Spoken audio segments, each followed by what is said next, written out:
पांचवें चरण की आज वोटिंग हो रही है।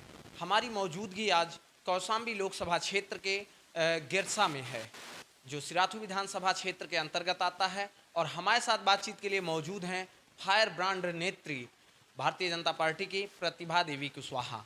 इनसे बातचीत करते हैं और जानते हैं कि आखिर चुनावी माहौल क्या है। क्या माहौल देखती हैं आज? माहौल भारतीय जनता पार्टी जिंदाबाद का चल रहा है और कमल खिलाने के लिए जनता निरंतर सुबह से वोटिंग कर रही है। एक तरफ युवा प्रत्याशी जो लंदन से पढ़ के आए हैं और एक तरफ आपके 10 साल के सांसद जिनका कहीं ना कहीं गांव में विरोध भी देखने को मिला है। कितना चुनौतीपूर्ण चुनाव है जो वोटिंग हो रही, कितनी चुनौती?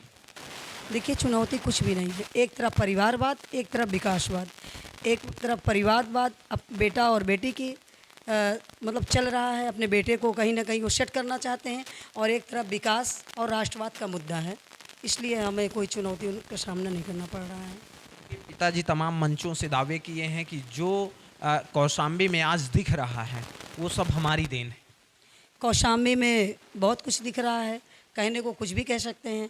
मेडिकल कॉलेज उनकी देन है, चारों तरफ जो पुल का जाल बिछा उनकी है, जो रोडों को जाल बिछा सब उनकी देन। अगर ऐसा मानते हैं तो ठीक है। हमारे भारतीय जनता पार्टी के द्वारा जितने काम किए गए हैं वो कहीं ना कहीं पूरे गांव में या पूरे कौशाम्बी जनपद में इस चर्चा का विषय है। और कि विकास कैसे हुए जनता जनार्दन सब जानती है। भारी से भारी मतों में वो भारतीय जनता पार्टी के प्रत्याशी श्रीमान विनोद सोनकर जी विजयी होने वाले हैं। 4 जून को उनको पता चल जाएगा। पिछले चुनाव में लगभग 38,000 वोटों से विजयी हुए थे आपके प्रत्याशी विनोद सोनकर, जो वर्तमान में सांसद हैं और प्रत्याशी भी हैं।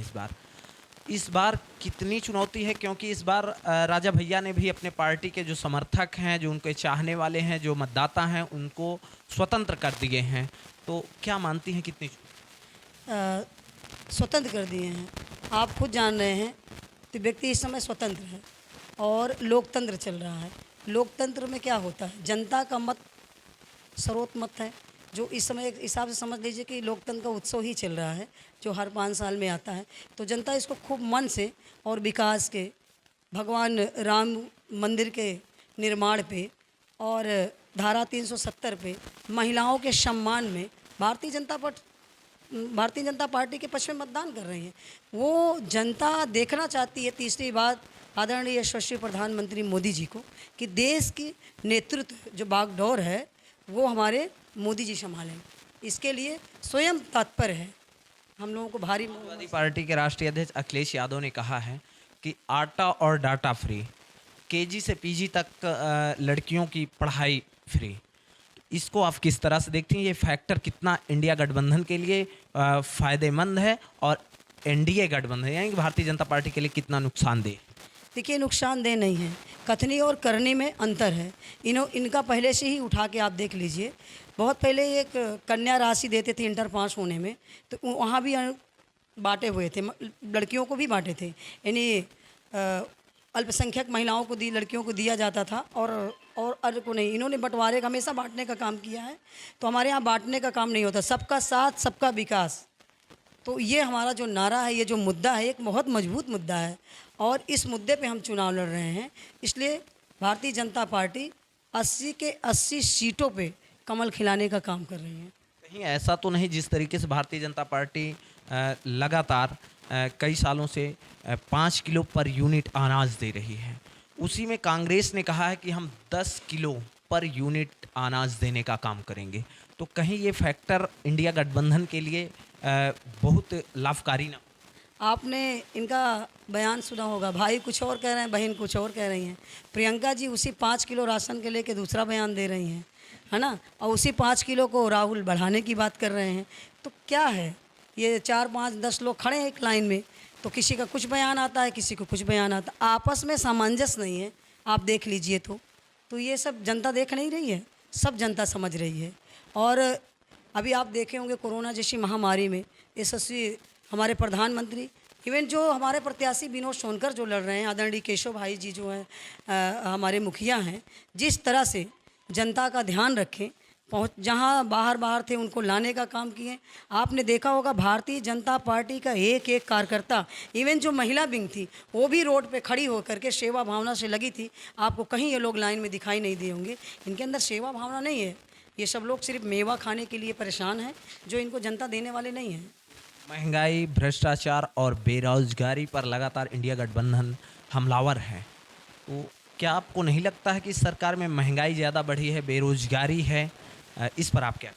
हम विकास कर रहे हैं और आप देख रहे हैं बच्चों को निरंतर जैसे कौशल विकास की जो हर जगह कौशल सेंटर खुले हुए हैं, उस मुद्दे पे हम काम कर रहे हैं।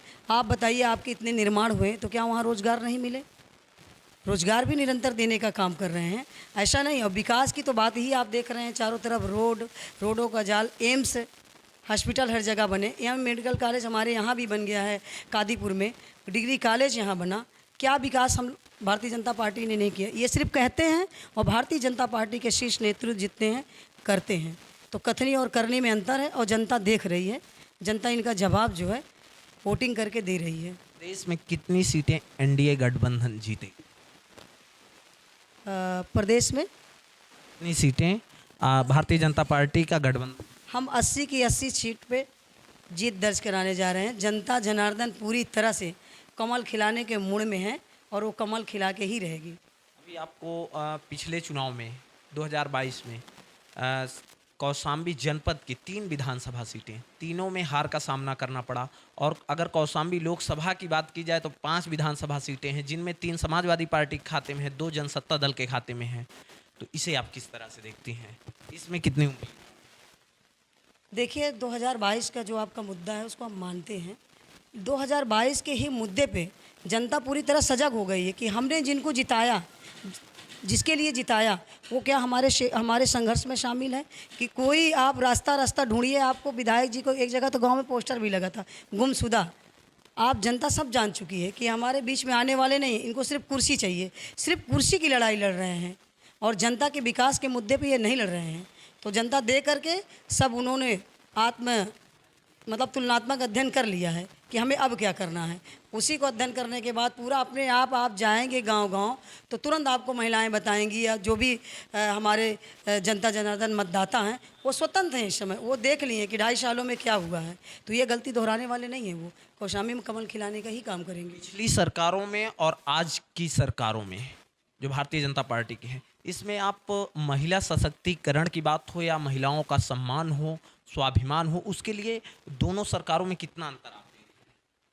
महिला को 2014 से पहले अबला निर्बला मानते थे, यानी निर्बल चीज़ें, उसकी तरफ किसी सरकार का ध्यान नहीं गया।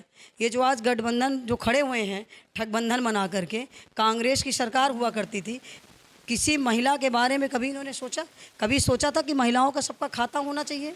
इन्होंने देखा था जिस देश की नारी का इतना इतिहास उत्तम है, जहाँ भारत की नारियाँ आप जान रहे हैं कि यमराज से भी लड़ना पड़ा तो पति के प्राण वापस लड़के लाई हैं, उस नारी की इतनी दुर्दशा आप खुद जान रहे हैं कि जिस देश की बेटी पढ़ी लिखी सुरक्षित बेखौफ हो के आधी रात को रोड पे चलेगी, वही देश तरक्की करेगा। और इस देश में क्या हो रहा था, हम 6 बजे के बाद निकल नहीं सकते थे, हम अपनी बेटी को बाहर भेज नहीं सकते थे, इवन जो डॉक्टर ही वो भी सुरक्षित स्कूटी से चल नहीं सकती थी। ये जो हरामखोर लोग खड़े रहते थे रीछ बन के, महिषासुर लोग, इनका मर्दन करने के लिए इतनी भारतीय जनता पार्टी के यशस्वी मोदी जी ने महिलाओं को एकदम सशक्त कर दिया है। ऐसे लोगों को योगी जी तो ठोक करके ऊपर भी भेजने का काम कर रहे हैं। समाज में जो भी अव्यवस्था करेगा, व्यवस्थित रहेगा तो राशन पानी की व्यवस्था उसकी भी रहेगी। अगर वो व्यवस्थित तरीके से रहेगा या तो जेल जाएगा, अगर जेल में भी नहीं सुधरेगा तो सीधा ऊपर भेजने का काम भी कर रहे हैं। ये भारत की हर एक बेटी जान रही है और इसी का जवाब उन्होंने कमल पे बटन दबा करके निरंतर 2014 से आज तक नेतृत्व दे रही योगी और मोदी जी को। इनका साफ तौर पे कहना है कि वर्तमान की सरकार जो भारतीय जनता पार्टी की है, उसमें महिलाओं के सम्मान स्वाभिमान के लिए सदैव सरकार काम कर रही है और जो जन कल्याणकारी योजनाएं हैं वो गरीब से गरीब लोगों तक पहुंच रही है। और जो गलत काम करने की कोशिश किया हो, चाहे माफिया रहा हो, उसको सरकार ने सबक सिखाने का काम किया है। TV7 भारत के लिए कौशाम्बी से गजेंद्र कुमार मिश्र।